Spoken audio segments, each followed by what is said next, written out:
For artist Olga Nabitova, clay has become her material of choice. It lets her work with speed and intensity on what she likes to call her clay sketched portraits. This one is of her neighbor Richard. My absolutely favorite medium is clay. My favorite work is to do people portraits. It's an excellent material to work on. For me, working with people, I make people's emotions. I see what is good in person. I love it. I love putting hands in the real clay. The clay she loves so much is also an ancient material used by sculptors for millennia. And yet now Nabitova has become one of the first artists in Canada to try her hand at what may be the cutting edge of artistic tools. Right, we'll start with the snowman. That tool includes a virtual reality headset and controllers. They don't look like much out here, but inside that headset, one of the controllers becomes a three-dimensional palette. Choosing my colors. The other, Nabitova's brush. And what she is able to create on her virtual three-dimensional canvas is like nothing you've seen before. Nabitova may look as if she's painting in air or maybe dancing, but inside her virtual reality headset, every movement creates a three-dimensional brush stroke that the external computer monitor can only hint at. To see it the way Nabitova created it, the viewer has to put on the VR goggles. You see, it's much nicer inside. Oh, yeah. Where's your brush? Where is your palette? Okay, so I'm making a little campfire.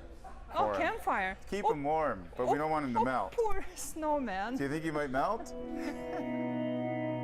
Nabitova is using an app called Tilt Brush, which Google developed for HTC's virtual reality equipment. Google recently commissioned Nabitova to create this rendering of Toronto's skyline in Tilt Brush. That 3-week project has left Nabitova craving more. The very first time you used it, what went through your mind? What did you think when you stepped in here? Well, I'm so happy. It's I'm in virtual reality and I want to be here. I was waiting for this program, and I know that it's only beginning. There are limitations, but they develop new brushes all the time. Virtual reality, or VR, has been exploding in popularity, driven mainly by video gamers wowed by being able to play inside the game. It's also been used for training, education, and even used in sports. But Tilt Brush takes VR in an altogether different direction. Artists are beginning to see potential in creating three-dimensional work in virtual reality and maybe even bringing it into the real world. Yeah, so before this was a hologram. Artist Marcus Gordon creates holographic sculptures. The Masters of Fine Arts student at the Ontario College of Art and Design created this one, Holomentus, from a 3D scan of his professor's brain. Gordon has had a chance to briefly try Tilt Brush and says he can just imagine where VR art can go. When I used Tilt Brush, I was using one of their space environments, and they asked me to try to paint a planet, and I thought that was really interesting to go around it. But that would be really cool for someone to make an art piece of their own using Tilt Brush and perhaps put it through a process to be printed as a hologram to say, like, this was my experience with Tilt Brush.